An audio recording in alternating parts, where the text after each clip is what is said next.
Good. Half empty, yeah? Half full. Good, I like that, Simon.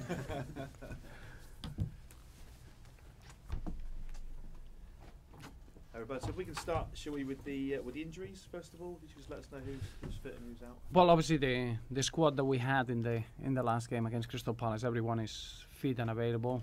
James McCarthy is going to have a late fitness test tomorrow to see if he can be involved in the squad travelling to Norwich. But apart from that, no, nothing different. Leighton Baines has made sub appearances the last 2 matches. Is he ready to start yet? Well, that's what's important is that after the Middlesbrough game, it took a little bit of a knock, and it took him probably 24 hours to get back to normal. After the game against Crystal Palace, he had no effects, no reaction, and that's what we need to be very much aware when the players out for such a long period like Leighton had.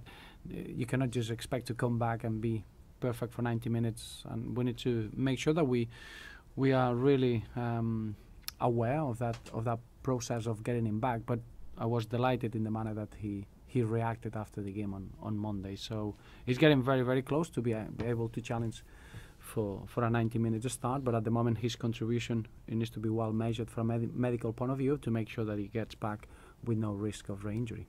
Because he's such an important player, are you being slightly extra cautious than you might otherwise be? No. I think every player needs the same consideration. I think with Leighton is more the nature of the second injury. It wasn't a re-injury as such. It was another injury in the same area, and obviously 7 months out for someone that has been playing constantly in the last decade. If you want, the body needs to get adjusted back into competition more than anything, because in training you get to a point that you can't do any more. And now the period that he had in the past 2 games has been the perfect way of getting back into that match fitness, and I don't think it's too far away, but I think it's important that whatever he gets back on the pitch allows him to be fully fit for the rest of the campaign. Is it a similar approach for another one of your important players, Phil Jagielka?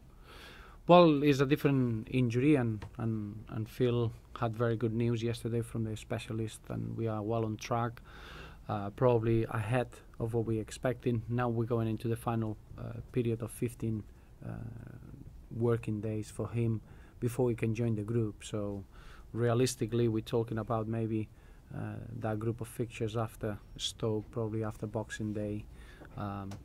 Stoke, Spurs at home, that's a week that it seems very realistic for Phil to come back. Obviously in Phil's case, it's been a shorter period. It's only a straightforward knee injury that is recovering really, really well, and those are the parameters.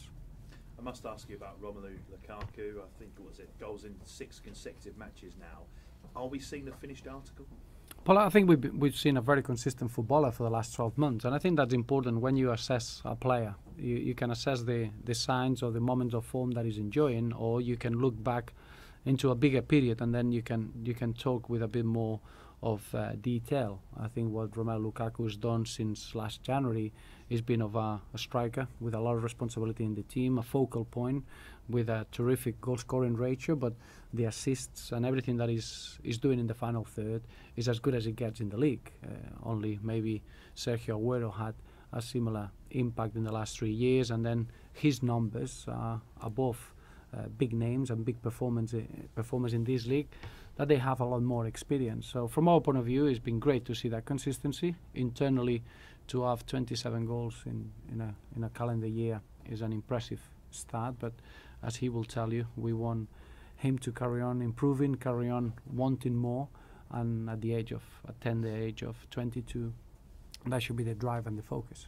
Have you found a style to get the best out of him, or is it something personal that he's changing his game to really get himself in this form? I think it's a bit of a combination.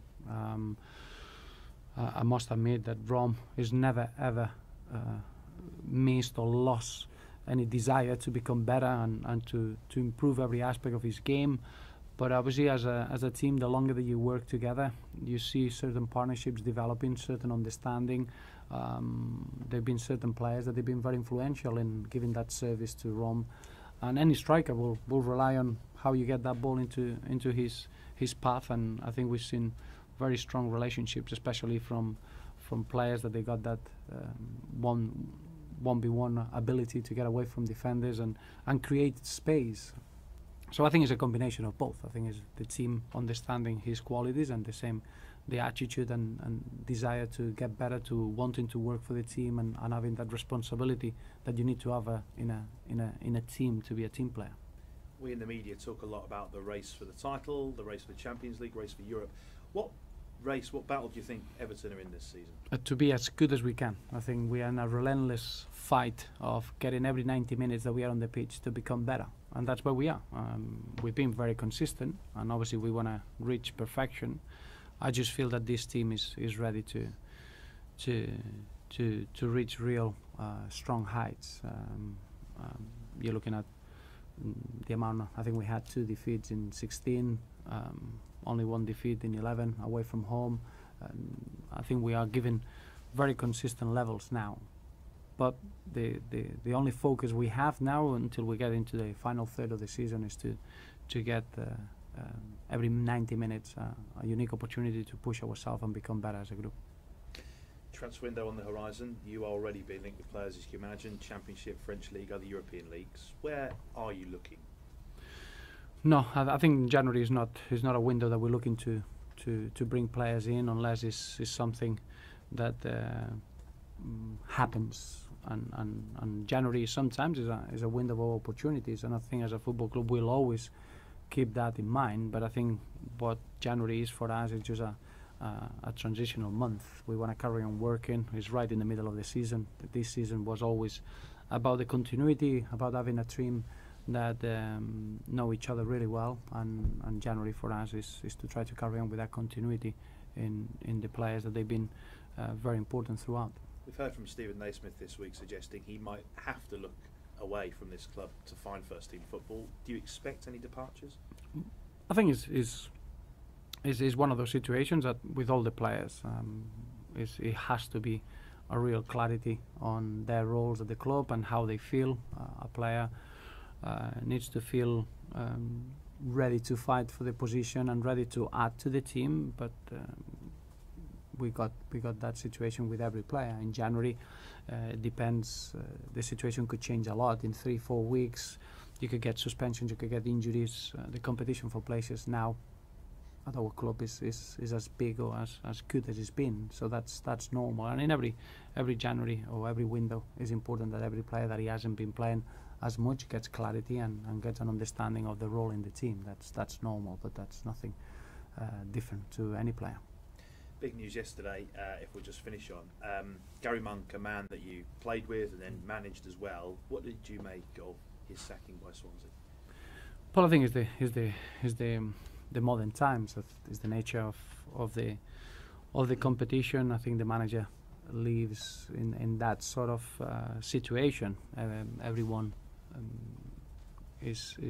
gets.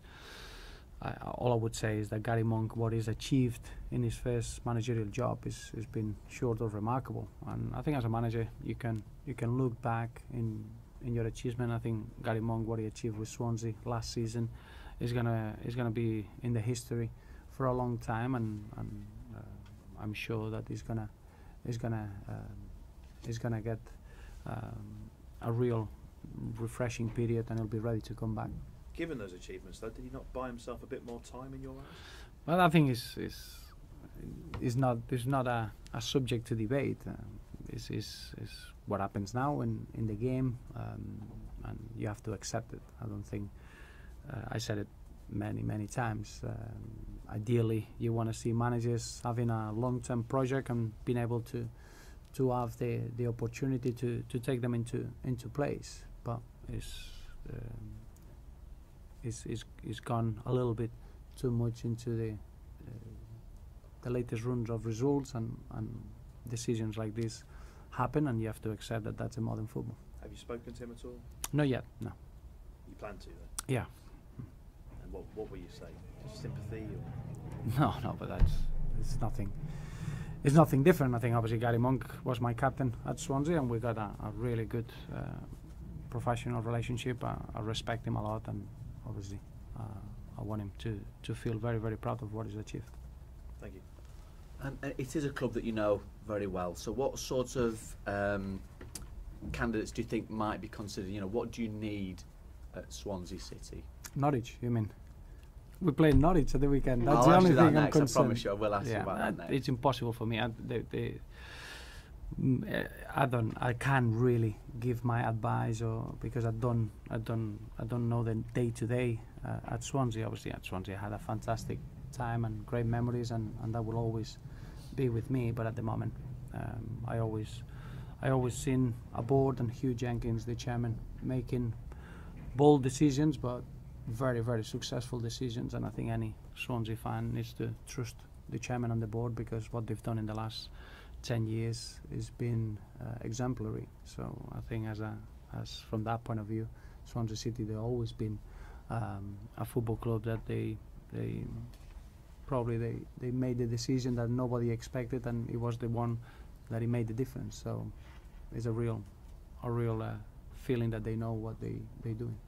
Ask you about Norwich City. Thank you.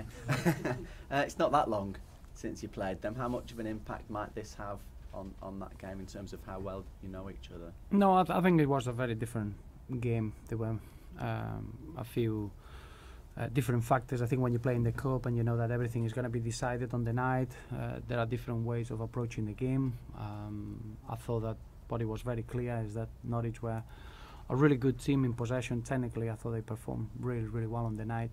And it was a very competitive game, and I expect exactly the same. I think you're looking at the last game that they had at Carrow Road against Arsenal was a really good performance, and we know that we're going to be facing a brave team with a lot of energy, that they can keep the ball really, really well, and clearly we'll have to be at our best if we want to compete against this Norwich side. And if we're only looking at recent results, then previously you might have said, you're the boys in form, they aren't doing too well at the moment. If what we've seen the last few weeks in the Premier League, does that count for nothing anymore? Well, I think we always, and I know that it sounds as a bit of a cliche, this is the most competitive league that I've seen, or I've been involved with. I think on the day, unless you are perfect, you're not given an easy ride against anyone. We've seen it, teams in the bottom positions taking points of the top teams, and I think that's the nature of this season's competition. It's so close. I think every team has got its own way of performing and being competitive, and I don't think that's gonna change. I just feel that the teams that they came up from the Championship this season, again, like it's been in the last 2 or 3 years, they bring a real positive outlook, the way they play, the bravery that they show, and throughout the table, you see teams that they can compete against anyone on the day, and I think that's going to be the case until the end of the season. And can that be of benefit to Everton then, that whereas maybe in the past the top clubs were seem pretty much always to be winning, now because they're getting chipped away not just by the Evertons but by other teams as well, can you take advantage of that? I think it doesn't benefit anyone. Or what it does is that every game, if you can find a level of consistency, any team could get into a good position in the league. It goes down to how consistent you can be as a team. Is the league more open? Of course it is, and because it's harder to get points, so you feel that the points tally at the end of the season will be lower to whatever the aim that you have. But it goes down that being the league that open, it becomes harder to get points in the same way. So I don't think benefits anyone in particular. Just one finally, if I may, on Tom Cleverley, back in the team for the last 2 or 3 games or so now. So how important has he been to you since his return? Well, it's been very important from day one. I think any player that arrives at the football club, you get some sort of a adaptation period, and I don't think we had an adaptation period with Tom. Probably the pre-season fixtures was enough for him just to understand the football club, to understand our fans, to understand the players, to understand the way we want to play, and it's been very very important for the way that we want to perform. Then he had the injury, he came back, and now I thought the performance against Crystal Palace showed that he's fully fit, that he's ready to help, and he brings a really important role in different positions on the pitch. He's got great flexibility. He's in a perfect age of his career. He's someone that is going to kick on and he's going to improve a lot, but with bags of experience. It's very rare to get that that mixture the other way around. Normally, you got to play that you accumulate games, and then Tom is been through incredible experiences at the international level and winning titles, and now is probably in the best moment of his career to enjoy his football, to put the experience into place in a dressing room that is very much appreciated, and he fits in extremely well in the way that we want to play. Thank you. Thanks, guys. Thank you.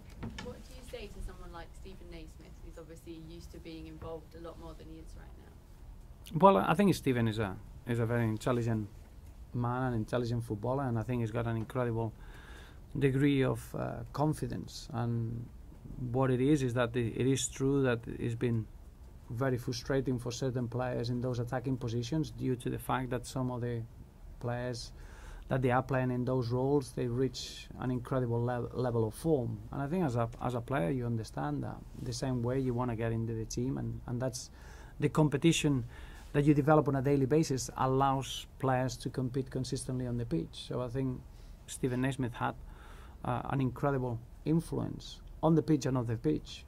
Obviously, he scored a hat-trick, a fantastic hat-trick against Chelsea. From that point on, the way he competes and he works in training affects the level of the others on the pitch. So it's very much to see where we are in January and make sure that he's happy with the opportunities of helping the team and making sure that he's got clarity in his role at the football club. And if he wanted to leave in January, would you be open to that? Well, that's something that we need to look into whenever that situation arises. It happened in August. It wasn't the right time. We're gonna see how the next 3-4 weeks go.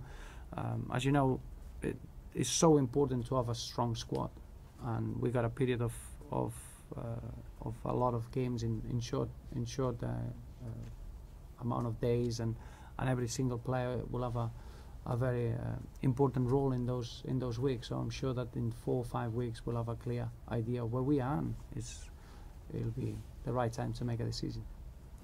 Okay, thanks. Roberto, we mentioned the transfer window before.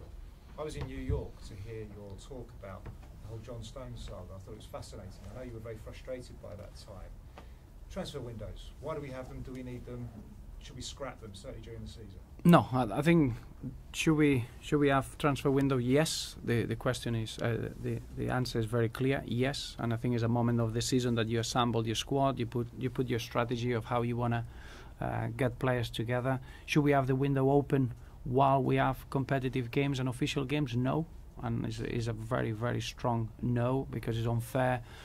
It's unfair on the human side of the footballer. You're putting a player in the wrong position. It's unfair for the fans that they pay their hard-earned money to see their team competing and wanting to win the game, rather than seeing players that they are distracted and they are affected by the expectation and what could be the next step in their careers. So it's finding the right balance, and it's not easy. The only solution is to reduce that window, the period, and make sure that there is enough break there, so there are no competitive fixtures on the window. But it's important that we start understanding that in the last 2-3 windows, it's been the worst period in the last 15-20 years, where every single dressing room up and down the country had 1, 2, or 3 issues, and that's not something that affects a particular team or a particular profile of a team. That affects everyone, and ultimately affects the integrity of the competition, and it can affect the feeling of the fans, and that would be very, very wrong, alongside of not understanding that a footballer deserves to be treated as a human being.